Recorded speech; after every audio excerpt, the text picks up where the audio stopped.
Your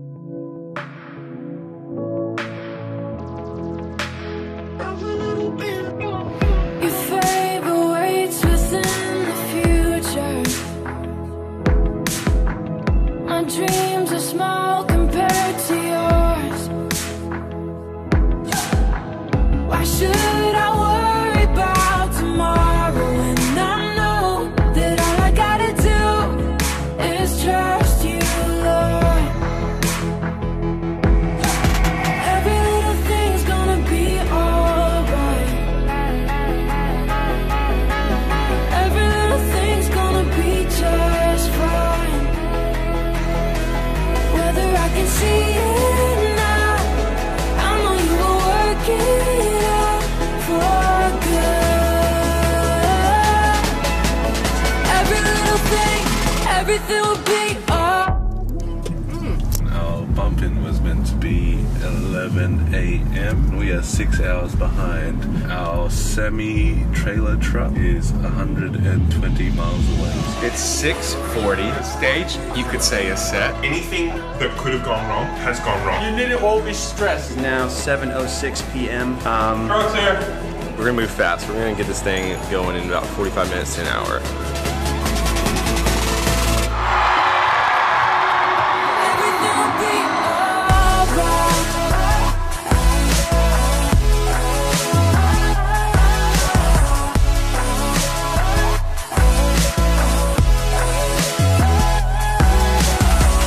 Behind the scenes and in the details, you plan the perfect way for me. Why would I dwell upon the roads and certainties when all I gotta do is look to you? Yeah, all I gotta do is look to you. Every little thing's gonna be alright. Every little thing's gonna be just fine. Whether I can see it now, I know you will work it out for good. Every little thing, everything will be alright.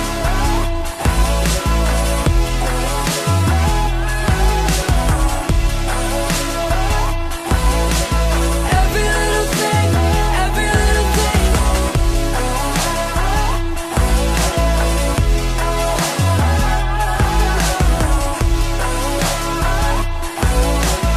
Every little thing, everything will be alright. Hey God, I know you don't need no one to advise you. You probably do a better job running the world than I do. I just thought I'd remind you, I've been trying to find you. It feel like Satan working overtime, times two. They say if it doesn't kill you, that refines you. But I'm trying to live, and that's bigger than survival. It's been a long night, it's been a long fight. So just Mari kita bersukacita untuk Tuhan kita. Bila malam hari ini kita mau bersorak-sorai untuk Tuhan Yesus. Haleluya. Woo! Yeah.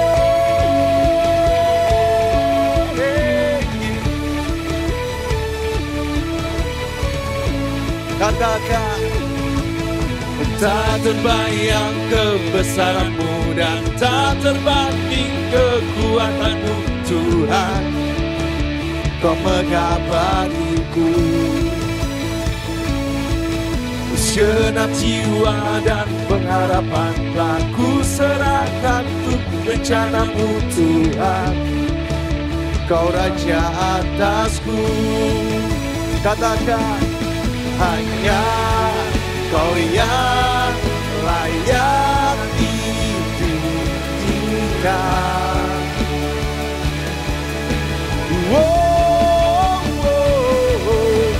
Ajaib Kau Tuhan, agung dan perkasa. Kau sumber kemenanganku, layak berkuasa.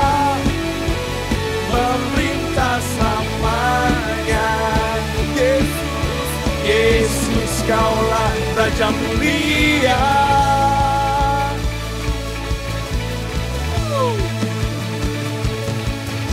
Tak terbayang kebesaran-Mu dan tak terbanding kekuatan-Mu Tuhan. Kau megah bagiku segenap jiwa dan pengharapan. Telah ku serahkan untuk rencana-Mu Tuhan. Kau Raja atasku, hanya Kau Yesus, hanya Kau yang layak ditinggikan.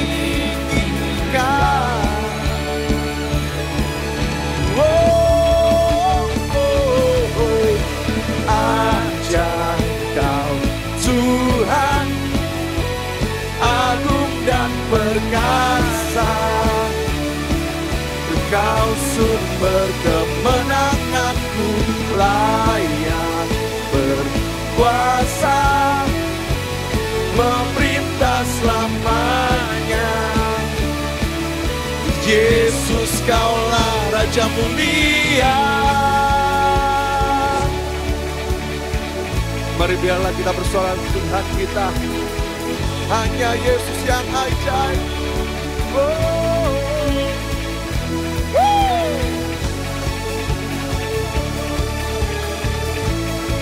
Hanya Kau Tuhan.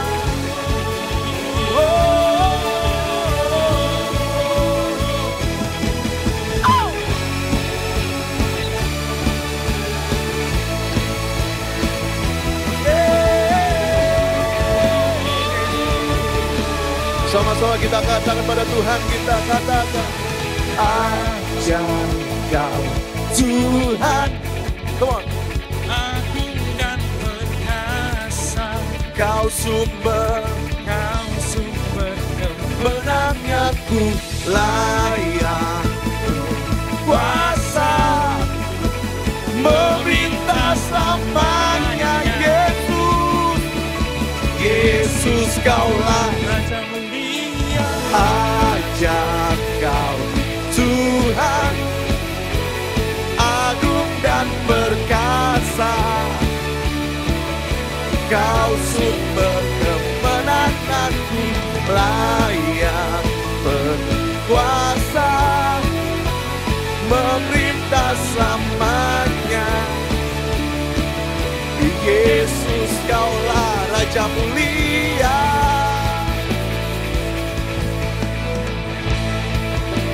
Raja mulia.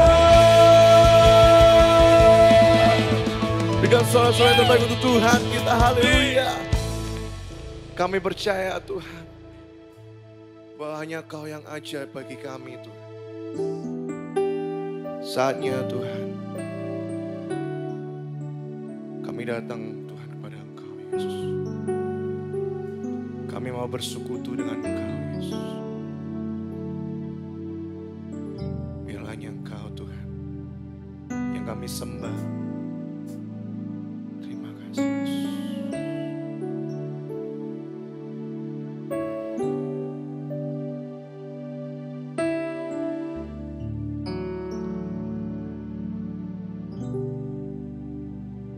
Satu yang ku rindu, bersekutu denganmu, bawaku lebih lagi tinggal di dalammu, nikmati hadiratmu, jamahlah seluruh hidupku. Kuasamu mengubah hidupku. Satu yang ku rindu, bersekutu denganmu, bawaku lebih lagi tinggal di dalammu, nikmati hadiratmu, jamahlah seluruh hidupku.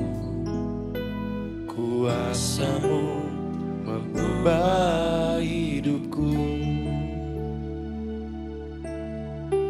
Mari kita tanya kepada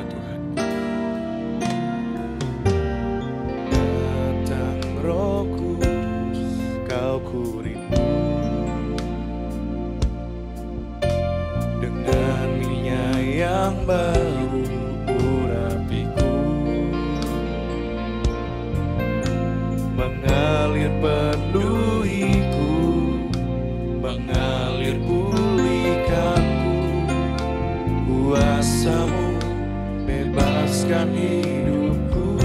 Sekali lagi kita katakan, Datang Roh Kudus, Kau ku rindu. Dengan minyak yang baru urapiku, mengalir penuhiku, mengalir pulihkanku. Kuasamu bebaskan hidupku.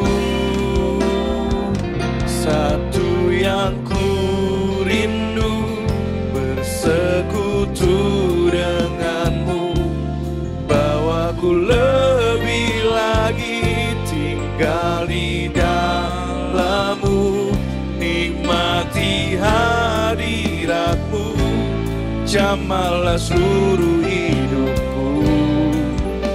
Kuasamu mengubah hidupku. Satu yang ku rindu Tuhan, satu yang ku rindu, bersekutu denganmu, bawaku lebih lagi tinggal di dalammu, nikmati hadiratmu, jamahlah seluruh hidupku. Kuasamu mengubah hidupku.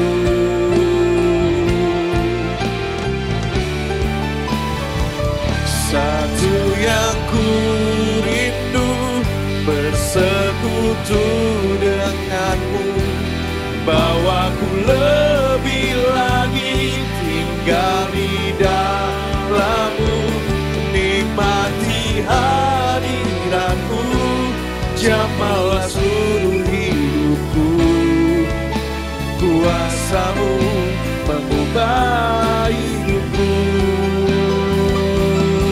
Mari kita nyatakan pada Tuhan kita, satu yang ku rindu, bersekutu denganmu, bawaku lebih lagi tinggal di dalammu, nikmati hadiratmu, jamahlah seluruh hidupku.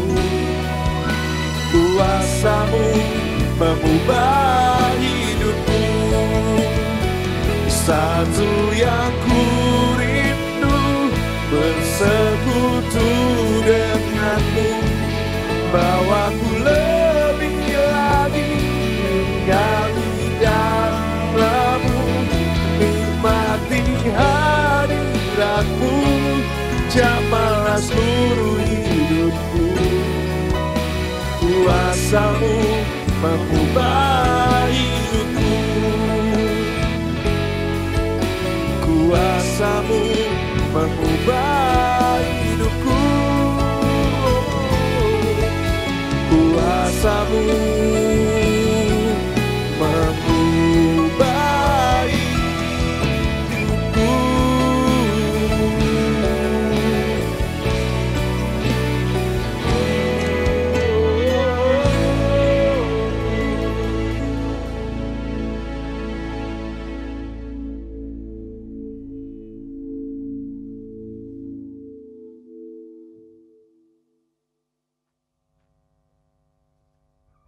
Hey, welcome to the Church on Air everyone. Selamat datang di Church on Air pada malam hari ini. Dan we are so excited every time we can see your face, baik ini secara online maupun kita dimanapun kita berada. And maybe right now you are at your home, at your room, di rumah kalian, di kamar kalian, di kos kalian, atau bahkan di jalan atau dimanapun kalian berada. And I really believe bahwa mungkin teman-teman juga saat ini yang menyaksikan ada dari berbagai tempat dimanapun kalian berada, bahkan di berbagai kota dimanapun saat ini kita berada, di tempat-tempat dan di kota-kota yang berbeda. Dan kita bisa tergabung secara online dan memuji dan bertumbuh bersama-sama sebagai satu komunitas di dalam Tuhan. What an amazing news is that. Dan kita semuanya bersyukur untuk apapun yang Tuhan terjadi dan Tuhan izinkan sampai hari ini kita bisa melalui semuanya, itu karena kebaikan Tuhan dalam kehidupan kita. Amin.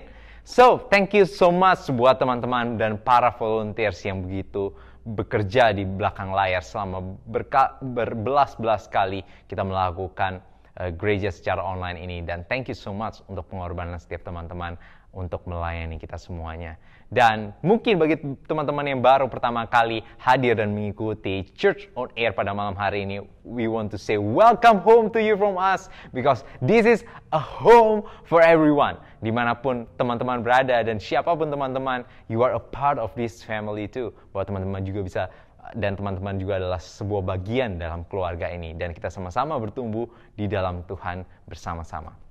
So, di dalam musim ini kita sama-sama belajar tentang Seasons of the Spirit, di mana kita sudah belajar banyak mengenai pribadi Roh Kudus dalam kehidupan kita dan bagaimana Roh Kudus bekerja dalam kehidupan kita. Dan message pada minggu lalu, itu was a beautiful message yang disampaikan oleh Pastor Petra bagi kita semuanya tentang bagaimana kita bisa membedakan suara Roh Kudus dan suara kita sendiri. Bagaimana suara Tuhan atau suara Tuhan berbicara melalui Roh Kudus dalam kehidupan kita, melalui seluruh proses dalam kehidupan kita, dan bukan hanya pada satu momen saja. So, we are so blessed by that. Dan message malam hari ini akan disampaikan oleh our beloved Pastor Eric. Woohoo! So, let's welcome Pastor Eric dengan tepuk tangan mungkin atau respect dari teman-teman yang bisa teman-teman tunjukkan. Dan we are so excited untuk mendengarkan message yang disampaikan oleh our beloved Pastor Eric pada malam hari ini. So let's take our notes dan mari kita berdoa sama-sama, karena kita percaya bahwa message malam hari ini akan disampaikan oleh Tuhan melalui Pastor Eric bagi kita semuanya dan akan mengubahkan kehidupan kita semuanya. So let's pray together. Terima kasih Tuhan untuk kesempatan malam hari ini kami boleh bergabung bersama-sama dan mendengarkan suara-Mu Tuhan, dan kami percaya malam hari ini Tuhan, apapun yang Engkau sampaikan itu bukan terjadi secara kebetulan dalam hidup kami, tapi Engkau berbicara secara personal ke dalam kami, dan Engkau mau mengubahkan sesuatu di dalam diri kami pada malam hari ini. Di dalam nama Tuhan Yesus kami berdoa bersama-sama. Haleluya. Amin. Shalom saudara-saudara. Hari ini kita akan belajar tentang the light of the Spirit. Untuk mendasari renungan kita pada malam hari ini, kita akan membuka firman Tuhan dalam Injil Yohanes, pasal yang ke-20 ayat yang ke-17 sampai dengan 22. Yohanes 20 ayat 17 sampai dengan 22. Saya akan bacakan buat kita, teman-teman bisa menyimaknya. Demikian firman Tuhan. Ketika hari sudah malam, pada hari pertama minggu itu, berkumpullah murid-murid Yesus di suatu tempat dengan pintu-pintu yang terkunci, karena mereka takut kepada orang-orang Yahudi. Pada waktu itu, datanglah Yesus dan berdiri di tengah-tengah mereka dan berkata, "Damai sejahtera bagi kamu." Dan sesudah berkata demikian, ia menunjukkan tangannya dan lambungnya kepada mereka. Murid-murid itu bersuka cita ketika mereka melihat Tuhan. Maka kata Yesus sekali lagi, "Damai sejahtera bagi kamu. Sama seperti Bapa mengutus aku, demikian juga sekarang aku mengutus kamu." Dan sesudah berkata demikian, ia mengembusi mereka dan berkata, "Terimalah Roh Kudus." Amin. Berbahagialah kita yang mendengar, membaca, dan juga melakukan kebenaran firman Tuhan. Amin. Saudara-saudara sekalian, perlu Anda ketahui bahwa di dalam kehidupan manusia pada dasarnya mereka merindukan dan juga membutuhkan sebuah perubahan. Untuk sebuah perubahan, bahkan seseorang rela untuk melakukan apapun supaya perubahan itu bisa terjadi dalam kehidupan orang itu, ataupun mungkin dalam kehidupan orang-orang yang dikasihinya, ataupun juga dalam kehidupan orang-orang di sekitarnya. Saudara-saudara, perubahan bukanlah suatu hal yang salah, sepanjang perubahan itu tidak bertentangan dengan kebenaran firman Tuhan. Saudara-saudara sekalian, perubahan bisa mendatangkan sesuatu yang baik dalam kehidupan manusia. Perubahan bisa memberikan warna yang lain dalam kehidupan manusia. Perubahan bisa membuat hidup semakin lebih hidup, memberikan dinamika yang berbeda dalam kehidupan manusia. bahkan mengingini perubahan, bisa membuat orang termotivasi supaya ia bisa melakukan hal yang lebih baik lagi, bahkan hal yang belum pernah dia lakukan sebelumnya. Saudara-saudara, tidak mungkin kan manusia menjalani kehidupan yang itu-itu saja, kehidupan yang monoton. Oleh sebab itu, perubahan sangat diperlukan dan juga dirindukan oleh setiap kita. Saudara-saudara sekalian, tahukah Anda bahwa hal yang sama juga dirindukan Allah dalam kehidupan kita sebagai orang-orang percaya? Allah menginginkan kita memiliki suatu kehidupan yang penuh dengan dinamika. Allah menginginkan kehidupan kita adalah kehidupan yang penuh dengan perubahan demi perubahan. Oleh sebab itu, saudara-saudara sekalian, kita sebagai orang-orang percaya, kita harus memahami tentang hal tersebut. Bukan itu saja, saudara-saudara sekalian. Allah juga ingin terlibat dalam proses mengubahkan kehidupan kita.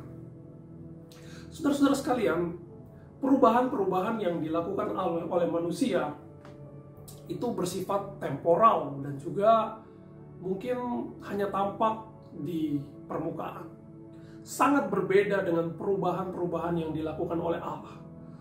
Ketika Allah mengubahkan kehidupan seseorang, maka yang dilakukan Allah, dia mengubahkan kehidupan orang tersebut secara total, secara radikal.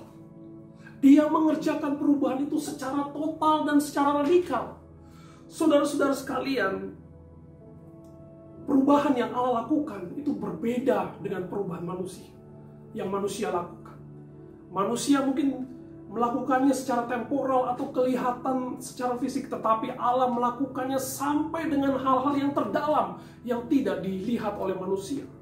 Itu sebabnya, saudara-saudara sekalian, Allah mengerjakan itu secara radikal, secara total dalam kehidupan seseorang. Saudara-saudara sekalian, mari kita melihat di sini bagaimana pembaharuan yang dilakukan oleh Tuhan yang dijelaskan menurut Alkitab. Berbicara soal pembaharuan yang dilakukan oleh Tuhan, maka kita harus kembali kepada konteks penciptaan manusia pertama kali. Dikatakan dalam Kejadian 2 ayat yang ke-7, ketika manusia diciptakan oleh Tuhan, maka Allah menghembusi mereka dengan nafasnya sehingga manusia menjadi hidup.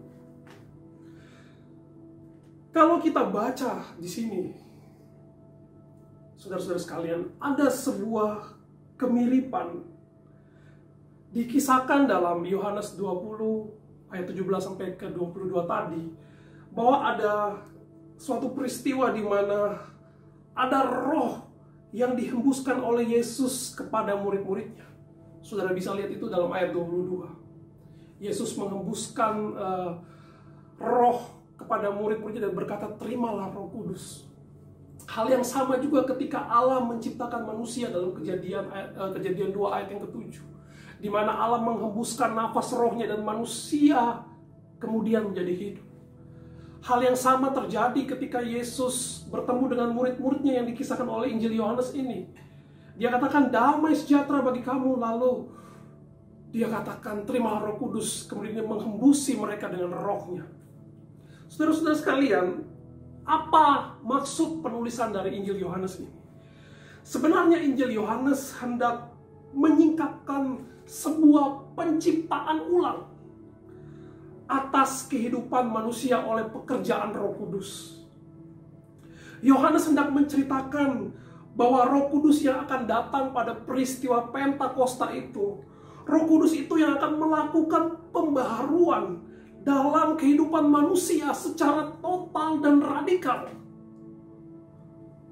Oleh sebab itu, dikatakan bahwa manusia akan diciptakan sekali lagi dengan cara dihembuskan oleh Roh Kudus dalam kehidupannya. Ini jelas sebuah frase, tetapi ini mengandung makna rohani yang jelas. Bahwa Roh Kudus yang dijanjikan Yesus ketika dia naik ke surga, Roh Kudus yang akan datang pada peristiwa Pentakosta, Roh Kudus itulah yang akan membuat manusia, yang akan membuat kehidupan seorang menjadi kehidupan yang baru, kehidupan yang berjalan sesuai dengan kehendak Allah, kehidupan yang dikatakan sebagai ciptaan yang baru. Itulah sebabnya Paulus dalam 2 Korintus 5 ayat ke-17 dikatakan bahwa sesungguhnya yang baru, yang lama telah berlalu dan yang baru sudah datang. Artinya apa? Artinya Paulus juga hendak menceritakan bahwa Roh Kudus yang datang, yang dijanjikan oleh Yesus, sedang mengerjakan pembaruan dalam kehidupan gereja Tuhan, dalam kehidupan orang-orang percaya, supaya mereka menjadi ciptaan yang baru, yang lama sudah berlalu dan yang baru sudah datang. Saudara-saudara sekalian, seringkali kita memahami bahwa peristiwa turunnya Roh Kudus dalam event Pentakosta itu seringkali dipahami secara sempit. Seringkali peristiwa turunnya Roh Kudus itu hanya dipahami tentang bagaimana orang itu berbicara bahasa roh, atau ketika didoakan dia jatuh atau tumbang, atau mungkin ketika dia sedang dalam hadirat Tuhan atau dalam sebuah ibadah, dia kemudian tiba-tiba dia merasa terharu dan dia menangis. Dan kemudian, oh saya dijamah oleh Tuhan, dijamah oleh Roh Kudus. Itu betul, saudara-saudara sekalian. Tapi seringkali manusia hanya membatasi dalam pengertian seperti itu. Padahal sesungguhnya, saudara-saudara sekalian, dalam tulisan Yohanes ini, Yohanes ingin mengingatkan kembali, ingin menekankan kembali bahwa pekerjaan Roh Kudus yang utama ialah sebagai oknum yang akan mengubahkan kehidupan manusia dari manusia yang lama menjadi manusia yang baru seperti Kristus atau serupa dengan Kristus. Nah, saudara-saudara sekalian, dari sini sekali lagi saya tidak menentang ketika orang berbahasa roh ataupun dia ada dalam suatu ibadah kemudian dijamah oleh Tuhan, dia menangis. Tidak, saya percaya Roh Kudus juga melakukan hal itu. Tetapi jangan lupa bahwa kita jangan mempersempit pekerjaan Roh Kudus hanya sampai di situ. Yang kita harus tahu bahwa roh yang Tuhan janjikan, yang sekarang sedang bekerja dalam gereja Tuhan, yang telah ada bekerja dalam kehidupan orang percaya, roh itu punya tugas secara spesifik, bahwa roh itu yang akan mengubahkan setiap manusia, supaya orang itu yang dulunya adalah ciptaan lama diubahkan menjadi ciptaan yang baru, yang serupa dengan Kristus. Nah, sekarang kita akan melihat lebih jauh lagi. Mungkin dari antara kita mungkin ada pertanyaan. Ini sekarang kita berbicara soal, Roh Kudus mengubahkan seorang dari yang ciptaan yang lama menjadi ciptaan yang baru. Nah, apa artinya menjadi ciptaan baru itu? Kita pahami di sini, saudara-saudara sekalian. Sebelum manusia mengenal Tuhan atau manusia diubahkan oleh Tuhan, oleh Roh Kudus, manusia itu adalah manusia lama, manusia yang telah jatuh dalam dosa, manusia yang ada dalam kendali kuasa dosa. Nah, sebagai ciptaan yang baru, saudara-saudara sekalian, kita dulu orang yang berada dalam kuasa dosa, kemudian kita mengalami kuasa Tuhan bekerja, kuasa Roh Kudus bekerja dalam kehidupan kita. Kita yang adalah manusia yang lama ini, kita kemudian diangkat, diubahkan menjadi manusia yang baru, yang berkuasa atas dosa. Dulu mungkin kita adalah seorang budak dosa, tetapi setelah kita percaya kepada Kristus, setelah Roh Kudus bekerja dalam kehidupan kita sebagai orang percaya, maka kita yang dulu selalu punya sebuah kecenderungan untuk melakukan dosa. Tetapi ketika Roh Kudus bekerja dalam kehidupan kita sebagai orang percaya, dosa tidak lagi menguasai kita. Dosa tidak lagi membelenggu kita, tetapi dosa itu telah dikalahkan. Dosa itu telah terlepas dari kehidupan kita, sehingga Dulu bagi kita mungkin dosa itu adalah sebuah keharusan, tetapi ketika kita bertemu dengan Kristus, ketika kita diubahkan oleh kuasa Roh Kudus, dosa yang dulu mungkin sebagai suatu keharusan, tetapi tidak lagi seperti itu. Ketika kita percaya kepada Tuhan, diubahkan oleh kuasa Roh Kudus, dosa itu yang dulunya menjadi sebuah keharusan, berubah menjadi sebuah pilihan. Kita bisa memilih untuk tidak melakukan dosa. Hal itu tidak mungkin terjadi dalam kehidupan manusia lama. Karena apa? Karena mereka dibelenggu oleh dosa. Untuk itulah Roh Kudus hadir, Roh Kudus datang supaya mengubahkan orang yang dulunya adalah hamba dosa, orang-orang yang terbelenggu oleh dosa, diubahkan oleh Tuhan menjadi ciptaan yang baru, yang terbebas dari dosa, sehingga mereka tidak harus mempunyai kecenderungan untuk selalu berbuat dosa. Pilihan untuk kita tidak berbuat dosa. Saudara-saudara sekalian, kenapa bisa begitu? Karena ketika kita diciptakan menjadi ciptaan baru, kita bukanlah hamba dosa lagi. Kita bukanlah pendosa lagi. Tetapi status kita berubah menjadi anak-anak Allah.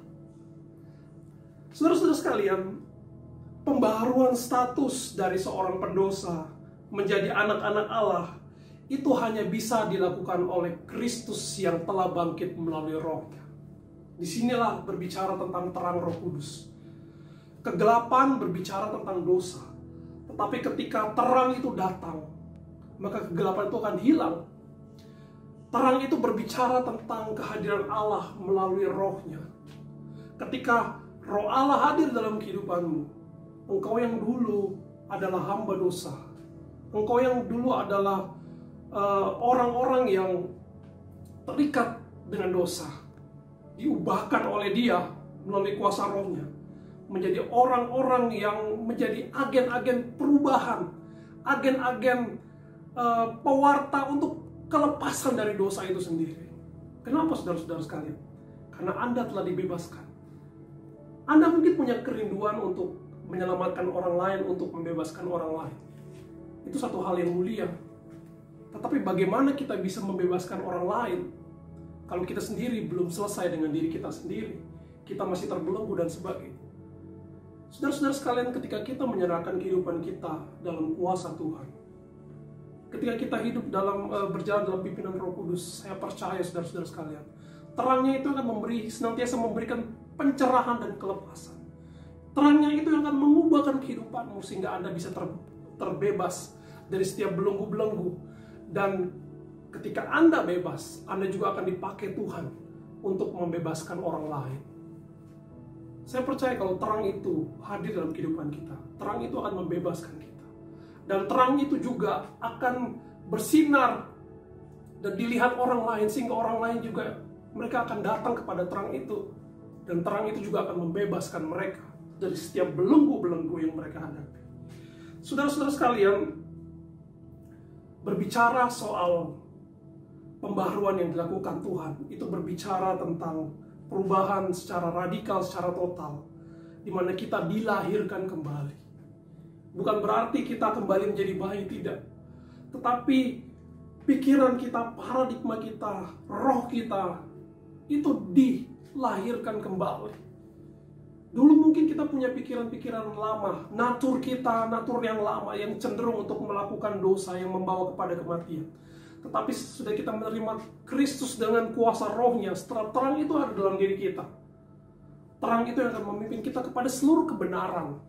Sehingga pikiran kita, apa yang dihasilkan dari hati kita, semua yang kita lakukan, itu semata-mata bersumber atau dipimpin oleh terang Tuhan.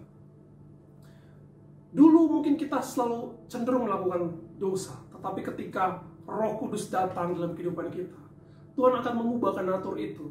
Sehingga ketika ada pilihan untuk melakukan dosa, kita memilih untuk tidak melakukan dosa. Tetapi kita memilih untuk melakukan kebenaran. Itulah terang Roh Kudus yang Tuhan tempatkan dalam kehidupan orang percaya. Roh itu memberikan terang. Roh itu memberikan petunjuk. Roh itu memberikan pimpinan. Bahkan roh itu yang akan mengubahkan kehidupan seseorang. Saya percaya saudara-saudara sekalian, manusia tidak mungkin dia bisa mengubahkan kehidupannya sendiri. Tetapi kalau kehidupan seorang diubahkan itu semata-mata oleh karena kuasa Tuhan melalui rohnya yang mengubahkan kehidupan orang tersebut. Kuasa Tuhan, roh Kristus yang telah bangkit itu, roh yang sama juga bekerja dalam kehidupan Anda, dalam kehidupan seluruh orang percaya untuk mengubahkan kita manusia yang lemah ini menjadi semakin hari semakin serupa dengan karakter Kristus. Saudara-saudara sekalian, itulah pekerjaan Roh Kudus yang paling utama, yaitu menciptakan manusia yang baru, menjadi serupa dengan Kristus. Sekali lagi, menjadi orang Kristen itu berarti kita menjadi seorang yang baru di dalam Tuhan, menjadi ciptaan baru di dalam Kristus. Saudara-saudara sekalian, pertanyaan selanjutnya adalah, di mana letak kebaharuan itu? Atau apanya yang baru ketika orang itu menjadi percaya kepada Kristus? Yohanes menjelaskan dalam tulisan yang kita baca dalam Injil tadi, bahwa manusia yang lama itu dikisahkan seperti para murid yang kehilangan pengharapan setelah mereka menghadapi kenyataan bahwa guru mereka telah mati. Nah, murid-murid ini mengurung diri dengan hati yang galau, dengan hati yang kecewa dan sebagainya. Mereka mungkin takut, mereka merasa gelisah, bahkan mereka sibuk untuk mencari keselamatan diri mereka sendiri. Hidup mereka berjalan seperti dalam ketakutan. Hidup mereka berjalan dalam seperti bagaimana mereka bisa untung sendiri, bisa selamat sendiri. Mereka tidak peduli kepada yang lain. Itulah yang terjadi. Oleh sebab itu mereka mengurung diri karena mereka dikejar-kejar, karena mereka takut akan kenyataan yang ada. Seperti itulah Injil Yohanes ingin menggambarkan kehidupan manusia yang lama. Self-oriented, berorientasi kepada diri sendiri. Coba kita bandingkan dengan peristiwa yang terjadi dalam Kisah Para Rasul. Ketika Roh Kudus dicurahkan pada dalam Kisah Para Rasul, bagaimana Roh Kudus dalam bentuk lidah-lidah api dicurahkan ke dalam kehidupan para murid yang pada saat itu mereka hidup dalam ketakutan, mereka yang dalam posisi di mana mereka itu terbatas, mereka yang dulu seorangnya ada yang pengecut, ada yang ya macam-macam karakter mereka, tetapi ketika Roh Kudus turun hadir dalam kehidupan mereka secara pribadi, Roh Kudus itu memberikan inspirasi, Roh Kudus itu memberikan terang. Kita lihat contoh Petrus ketika peristiwa Pentakosta, dengan gagah berani dia berkhotbah, 3.000 orang diselamatkan mengenal Tuhan. Padahal kita tahu bahwa Petrus adalah seorang yang menyangkal Yesus dan dia seorang yang penakut. Tetapi ketika Roh Kudus hadir dalam kehidupannya, Roh Kudus itu yang mengubahkan dia menjadi pribadi yang berbeda.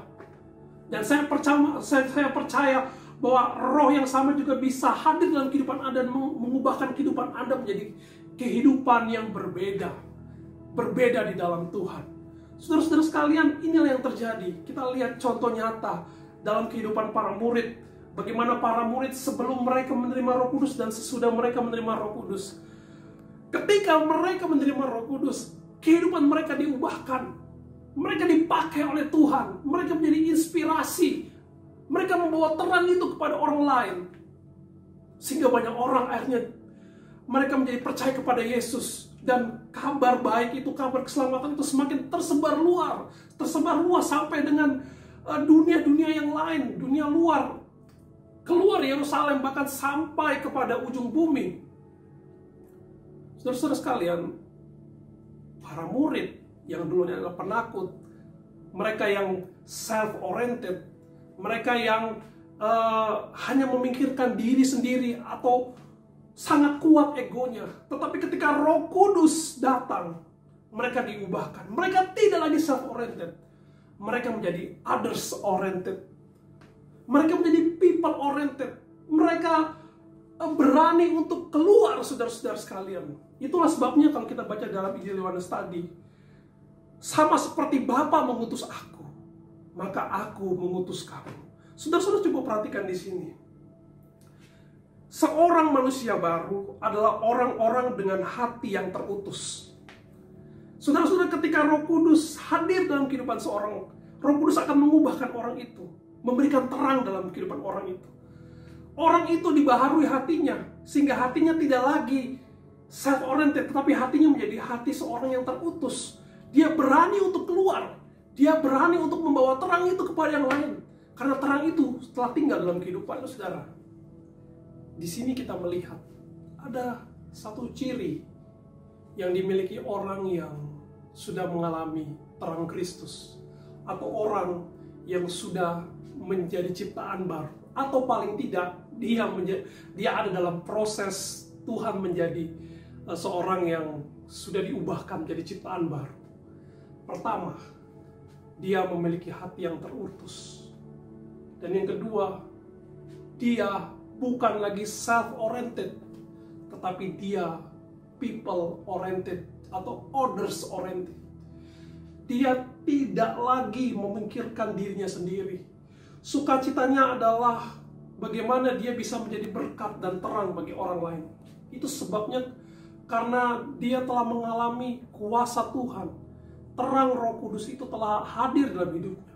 Oleh sebab itu hatinya selalu bersukacita, ingin membawa terang itu kepada orang lain, karena dia telah mengalami terang itu sendiri. Ia tidak mau lagi pusing berputar-putar atas dirinya sendiri.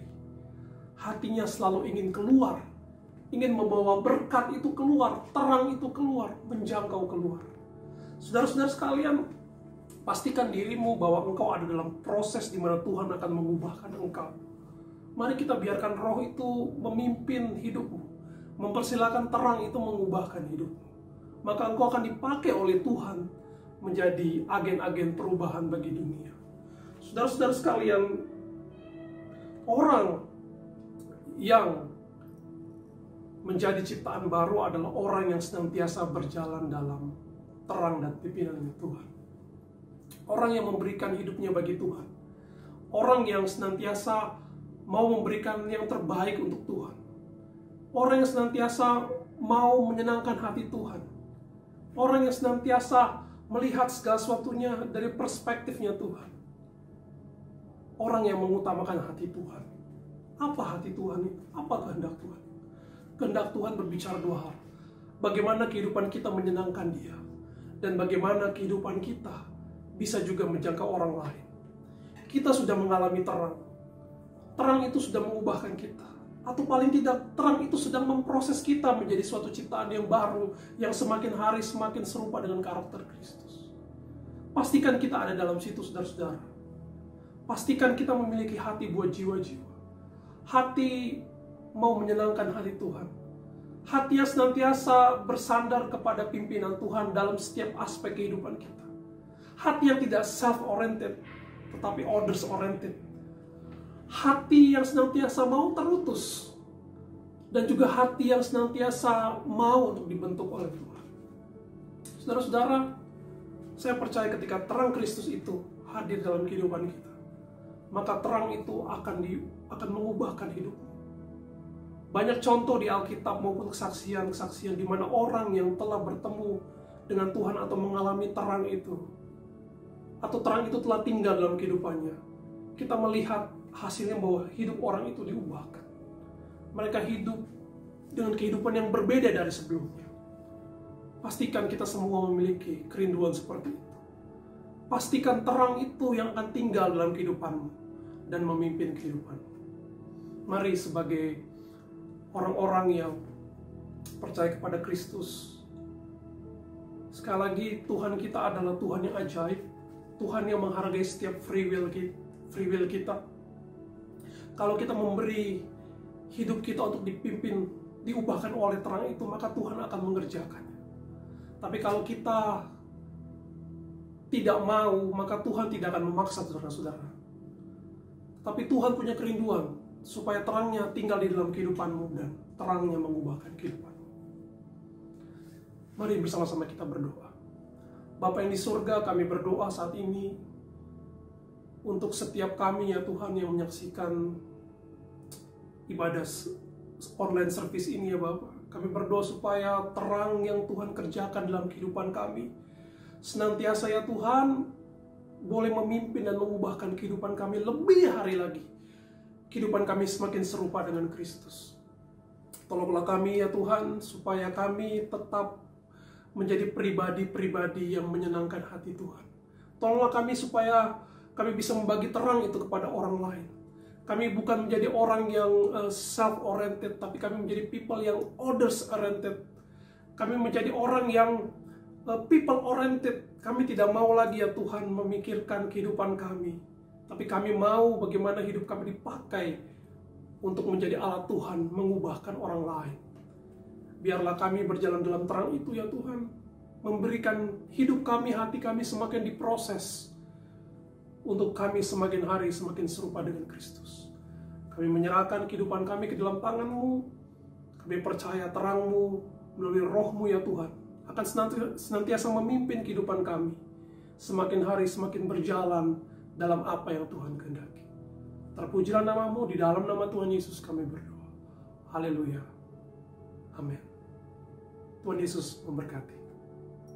What a beautiful, beautiful message. Thank you Pastor Eric yang telah menyampaikan firman dan message yang begitu luar biasa dalam kehidupan kita. The light of the Spirit.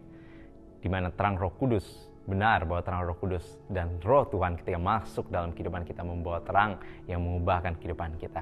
Ketika Roh itu masuk dalam kehidupan kita, maka itu akan membawa terang dalam kehidupan yang menyinari kehidupan kita dan mengubahkan kehidupan kita dari dalam keluar. Dan ketika kita mempunyai terang itu, maka kita bisa melihat segala sesuatu lebih jelas dalam hidup ini. Kita bisa membedakan mana yang benar dan mana yang salah. Kita bisa melihat hal-hal jauh lebih tajam di dalam hidup ini. We need the light of the Spirit dalam kehidupan kita. And last one, I want to encourage you teman-teman semuanya untuk tidak hanya berhenti pada Church on Air malam hari ini, tapi bisa tergabung melalui tempat yang dinamakan small group, di mana teman-teman bisa menemukan keluarga di dalam Tuhan, seperti yang Tuhan firmankan di dalam Kejadian. Tidak baik bagi manusia itu seorang diri saja. Karena Tuhan tahu bahwa kita tidak bisa bertumbuh secara kondusif ketika kita berada sendirian saja. Oleh karena itu, kita perlu berada di dalam lingkungan, di dalam komunitas yang mendukung kita untuk bertumbuh secara kondusif. Tempat di mana kita bisa datang apa adanya, membicarakan apapun apa adanya, bisa bertumbuh, diubahkan, dipengaruhi ke arah yang lebih baik dalam hidup ini. Dan what a friend we found in Jesus. Betapa bersyukurnya kalau kita dikelilingi, hidup kita dikelilingi oleh orang-orang yang takut akan Tuhan. Karena kita akan dipengaruhi untuk bertumbuh secara kondusif di dalam Tuhan. Dan teman-teman bisa klik link description yang ada di bawah ataupun scan QR code yang ada di layar untuk bisa tergabung di dalam small group. Dan small group ini akan menghubungkan teman-teman di lokasi yang berbeda, bahkan di kota-kota yang berbeda, untuk tergabung dan bertumbuh bersama-sama di dalam Tuhan.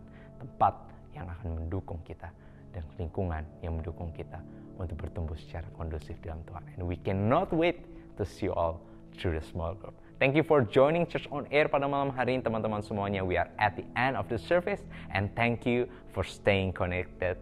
Dan we hope that we can see you again next week. Dan let's apply this word karena kebenaran yang terbaik adalah kebenaran yang dihidupi. Dan I hope bahwa kebenaran malam hari tidak hanya kita dengarkan, tapi kita bisa aplikasikan di dalam kehidupan kita. And we hope we can see you next week, everyone. Have a blessed week and God bless you. God bless you all.